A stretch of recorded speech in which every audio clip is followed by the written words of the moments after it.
नमस्कार दोस्तों, कैसे हैं आप सब। कस्तो हुनुंचा तपाईहरू।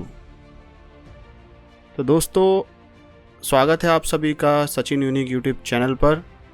तो मैं आज आप लोगों के सामने किसी टॉपिक के ऊपर बात न करते हुए एक ऐसे व्यक्ति को रिप्लाई करने की कोशिश करूंगा जिसने शायद कहीं ना कहीं भारत और नेपाल के संबंध को नुकसान पहुंचाने की कोशिश की।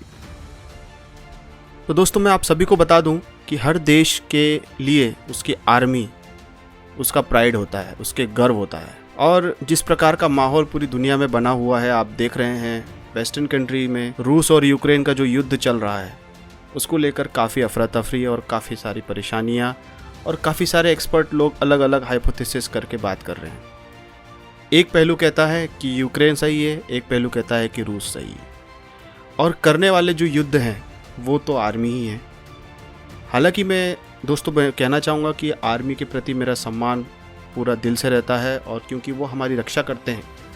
परंतु अगर आर्मी ही रक्षक की बजाय भक्षक बन जाए तो आप इसके बारे में क्या कहेंगे। तो अगर मैं भारतीय सेना की बात करूं दोस्तों, हर एक भारतीय सैनिक उसके प्रति सम्मान होना चाहिए, क्योंकि उन्होंने काफ़ी सारे युद्ध लड़े और काफ़ी सारे परेशानियों से भारतवासियों को बचा के रखा। परंतु दोस्तों, अभी कुछ ऐसा माहौल बना कि अभी भारत और नेपाल के संदर्भ में जो एक कह सकते हैं कि आप एक बात कही रूस और यूक्रेन को लेकर के, नेपाल को भी उसी तरीके से टारगेट करके कहा गया कि अगर आप भारत के साथ नहीं रहोगे तो आपके साथ भी यूक्रेन जैसा ही बर्ताव किया जाएगा। तो दोस्तों, इस वीडियो के बारे में तो पहले ही मैं बना सकता था, परंतु समय ना होने के कारण मैं नहीं बना पाया।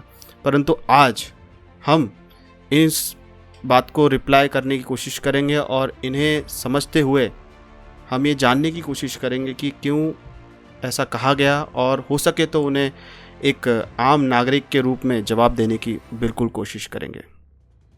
तो दोस्तों, मैं बता दूं आपको, आर्मी अपने आप में ही सर्वोपरि है। आर्मी पूरे देश की रक्षा करती है। परंतु अगर उस संगठन में ही कोई ऐसा व्यक्ति आ जाए जो एक तानाशाही की बात करे, तो आप समझ सकते हैं कि उस आर्मी का क्या वजूद होगा। तो उसी प्रकार दोस्तों, अभी कुछ ऐसा घटा।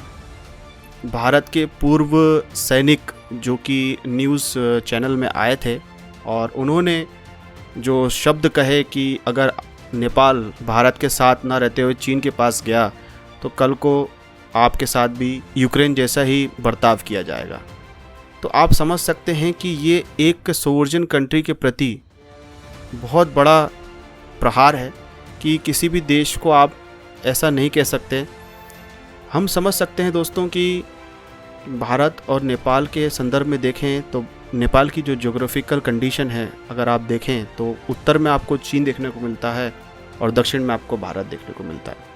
तो ये सबसे बड़ा चैलेंज नेपाल के शासक वर्ग का है कि वो किस प्रकार भारत और चाइना के साथ अपने संबंध ऐसे बनाएं कि दोनों को आपस में परेशानी ना हो, क्योंकि वो अपने आप में एनिमी कंट्री हैं, दुश्मन राष्ट्र। हर एक चीज़ में दुश्मनी है। पर ये कह सकते हैं कि जो भारत और चीन है वो अपने आप में व्यापार तो ज़्यादा करते हैं पर लड़ते ज़्यादा हैं। तो व्यापार अपनी जगह चालू है पर लड़ाई भी अपनी जगह चालू है। तो दोस्तों, आगे कहने से पहले ये वीडियो देख लीजिए और उसके बाद बात करेंगे कि किस प्रकार इन्होंने कहा है, और इनको हम रिप्लाई देने की कोशिश करेंगे। यूक्रेन की और रशिया की एक भाईचारा था जिसमें उन्होंने छोड़ दिए थे, लेकिन यूक्रेन को उसके बाद पाला नहीं बदलना चाहिए ना।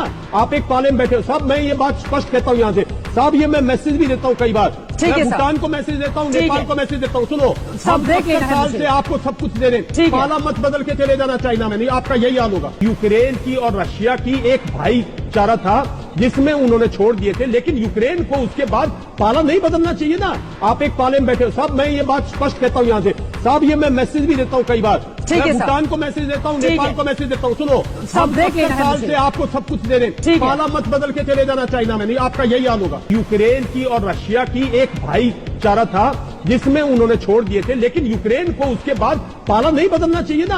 आप एक पाले में बैठे हो साहब। मैं ये बात स्पष्ट कहता हूँ यहाँ से साहब, ये मैं मैसेज भी देता हूँ कई बार। मैं भूटान को मैसेज देता हूँ, नेपाल को मैसेज देता हूँ। सुनो, हम 70 साल से आपको सब कुछ दे रहे, पाला मत बदल के चले जाना चाइना में, नहीं आपका यही हाल होगा। तो दोस्तों, जैसा कि आपने देखा कि किस प्रकार पूर्व सैनिक ने इस संदर्भ में ग्लोबल संदर्भ में बात करते हुए जो रूस और यूक्रेन में चल रहा था उसको देखते हुए पड़ोसी मुल्कों पे इस प्रकार बात छेड़ी है, तो ये कहीं तक सही नहीं है।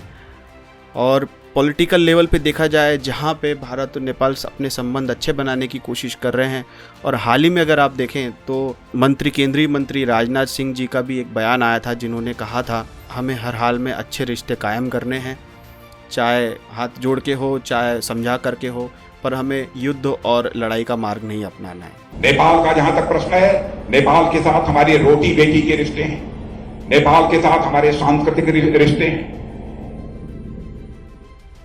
लेकिन मैं यह जानकारी आपको देना चाहता हूं कि कल कुछ ताकतें ऐसी हैं जो भारत और नेपाल के रिश्ते को खराब करना चाहती हैं, लेकिन मैं सरकार का प्रतिनिधि होने के नाते बतलाना चाहता हूं बहनों भाइयों कि चाहे जो कुछ भी हो जाए, हमको शीश झुकाकर क्यों न रहना पड़े, लेकिन अपने पड़ोसी नेपाल के साथ अपने रिश्ते को हम कभी टूटने नहीं देंगे, अपने रिश्ते अपने नेपाल के साथ हम कभी बिगड़ने नहीं देंगे।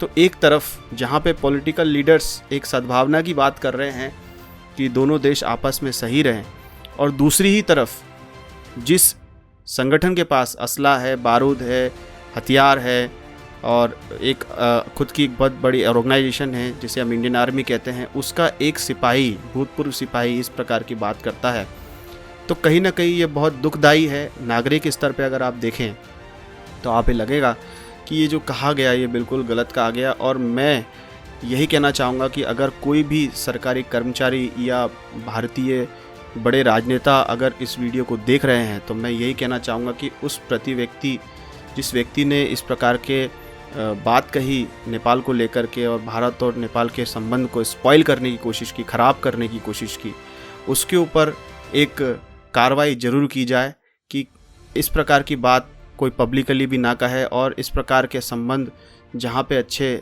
आयाम को छू रहा है भारत और नेपाल का संबंध, उसे ख़राब करने की कोशिश न करें।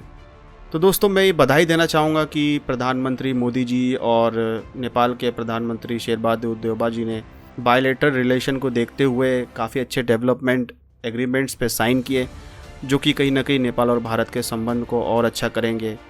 कई सारे ऐसे टॉपिक्स हैं, कई सारे ऐसे ऑब्जेक्ट्स हैं जिसको हासिल करने के लिए और प्रोजेक्ट्स पे एग्रीमेंट हुए हैं, जिसके संदर्भ में पिछला वीडियो बना चुका हूँ। हो सकता है कि आपने वो वीडियो ज़रूर देखा होगा, स्पीच ज़रूर देखी होगी, जॉइंट एड्रेस डाला था मैंने।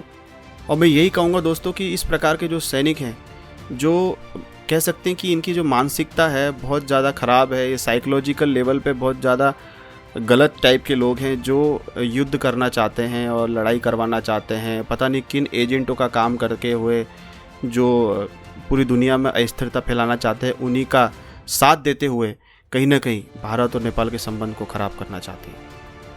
और दोस्तों, मैं आप सभी को यह भी बता दूं कि कई सारे ऐसे बुद्धिजीवी भारत में भी हैं जो ऐसा नहीं चाहते हैं कि किसी प्रकार की लड़ाई दंगे भारत और नेपाल के साथ हों।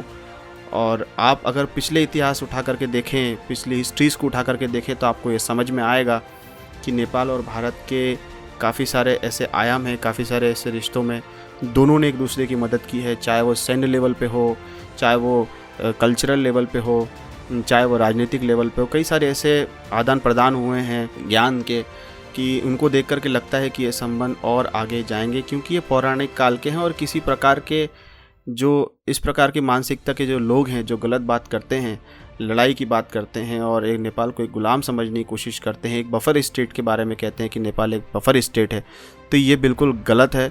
इसके ऊपर कार्रवाई होनी चाहिए।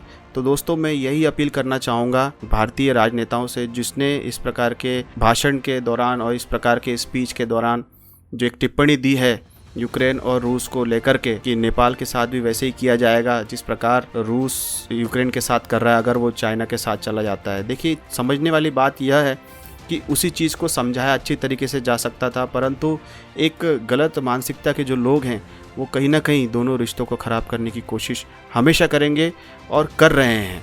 तो ऐसे लोगों को दोस्तों मुँहतोड़ जवाब देना है, ऐसे लोगों को हमें बिल्कुल ज़्यादा ध्यान नहीं देना है, और हो सके तो अपनी जो मानवता के अनुसार जो हमारे संबंध पहले से ही भारत और नेपाल के हैं, उन्हें हमेशा बना के रखना है। और हम भी कहेंगे दोस्तों कि जो राजनीतिक लेवल पे जिस प्रकार के कार्य हो रहे हैं और एक संबंध स्थापित करने की बात हो रही है, ये अपने आप में बहुत बड़ी बात है और हम इसकी सराहना करते हैं। अब बात आती है दोस्तों, कुछ लोग कहते हैं, कुछ लोग ने कई सारे ऐसे कमेंट्स भी किए हैं कि कहते हैं कि काला पानी लिपुलेख के बारे में बात नहीं हो रही। तो दोस्तों मैं यही कहना चाहूँगा कि नेपाल के राजनेता ही जब ढीले हैं, जो अपनी बात नहीं रख सकते, पता नहीं उन्हें किस बात का डर है कि एटलीस्ट उस चीज़ को सॉल्व तो किया जाए, उस प्रॉब्लम को सॉल्व किया जाए, नहीं तो कल को वो कहीं ना कहीं बहुत बड़ा कैंसर का एक रूप बिल्कुल कन्वर्ट करेगी, एक कैंसर के रूप में सामने आएगी, उसे फिर कोई नहीं सॉल्व कर सकता। पता नहीं ये किस प्रकार के लोग हैं, किस प्रकार के नेपाल के राजनीतिक व्यक्तित्व हैं जो इन प्रॉब्लम्स को सॉल्व ही नहीं करना चाहते, वो अपनी ही रोटी सेकने में लगे हुए हैं। देखिए बातचीत के मसले होते हैं सॉल्व, डिप्लोमेटिक लेवल पे टेबल पे वार्ता की जा सकती हैं, चीज़ें सॉल्व हो सकती हैं, कोई बड़ी बात नहीं है, कई सारे सॉल्यूशन निकल सकते हैं। हो सकता है कि लिपुलेख काला पानी से भारत को ख़तरा हो, इसलिए उस क्षेत्र पे भारत ही एक अपना स्टैंड लेकर के चल रहा है, परंतु नेपाल भी चाहे तो कुछ ऐसा एक रणनीति बना सकता है कि वो बांग्लादेश के रास्ते एक मार्ग ले सकता है भारत से कि उस क्षेत्र पे सिर्फ नेपाल का हक हो और वहाँ से डायरेक्टली सप्लाई नेपाल को मिले, क्योंकि आप जानते हैं नेपाल अपने आप में एक लैंडलॉक कंट्री है, उसे भारत के ऊपर डिपेंड होना पड़ता है और भारत उसकी मदद ना कर पाए तो फिर उसे चीन के पास जाना पड़ता है। ये कई सारे अपने वीडियोज़ में बात कर चुका हूँ और कई सारे मैंने बड़े लोगों का इंटरव्यूज़ भी लिया है, तो ये चीज़ क्लियर हुई है। तो कहीं ना कहीं टेबल पे भी ये चीज़ क्लियर होनी चाहिए। और दोस्तों मैं ये कहना चाहूँगा, आप लोगों को आक्रामक होकर के ऐसे कमेंट ना करें कि काला पानी दे दो, लिपुलेख दे दो। देखिए आपके मांगने से तो मिलने वाला नहीं है। अगर आपके राजनेता ही सही बात नहीं करेंगे और सही तरीके से सामने टेबल पे बात नहीं करेंगे और एक राष्ट्र के एक प्रतिनिधित्व के रूप में बात नहीं करेंगे तो उनकी बात नहीं सुनी जाएगी। और कोशिश ये होनी चाहिए कि आप अपने राजनेताओं को थोड़ा सा समझाएं। हो सके तो मैं यही कहना चाहूँगा कि अभी जनरल इलेक्शन आने वाला है नेपाल में, तो आप अपने स्थानीय लेवल पे हो चाहे केंद्रीय लेवल पे हो, जो भी आपके प्रत्याशी हैं उनके सामने बात रखें और उनसे स्पष्टीकरण मांगें कि अगर आप सत्ता में आएंगे तो ये प्रॉब्लम सॉल्व करेंगे। एटलीस्ट आप बात तो कर सकते हैं, तो कहीं ना कहीं ये प्रॉब्लम ज़रूर सॉल्व होंगी। मुझे आशा है, हमेशा इंसान को आशावादी होना चाहिए, कहीं ना कहीं प्रॉब्लम्स ज़रूर सॉल्व होंगी। और अगर ये इस प्रकार के लीडर्स नहीं कर पाए तो कहीं ना कहीं कुछ ऐसे लीडर्स भी आएंगे जो सॉल्व करने की ताकत रखेंगे। तो दोस्तों आपको इस वीडियो के बारे में क्या कहना है, आप क्या सोचते हैं, नीचे कमेंट में ज़रूर लिखिएगा दोस्तों। और सबसे अच्छे कमेंट को मैं नीचे पिन कर दूंगा ताकि सब लोग उसे देखें। और दोस्तों आपसे मैं रिक्वेस्ट करना चाहूँगा कि इस वीडियो को ज़्यादा से ज़्यादा लोगों तक शेयर ज़रूर कर दीजिएगा। हो सके तो ये बड़े लेवल तक बात पहुँचे, जो मैंने बात कही आप लोगों को भी समझ में आई है और ये बात बड़े लेवल के लोगों को भी समझ में आए और इन पे बिल्कुल प्रकाश डालें और इस चीज़ को समझें, आत्ममंथन करें और इसको लागू करें अपने देश में। मैं इंडिया की तरफ से भी कह रहा हूँ, नेपाल की तरफ से भी कह रहा हूँ। तो दोस्तों अगर आप मेरे चैनल पे नए हैं तो प्लीज़ सब्सक्राइब करके बेल आइकन पर क्लिक करना ना भूलिएगा। दोस्तों फिर मिलेंगे इस प्रकार के बहुत ज़्यादा बौद्धिक टॉपिक के साथ। तब तक के लिए दोस्तों खुश रहें, आबाद रहें, नमस्कार।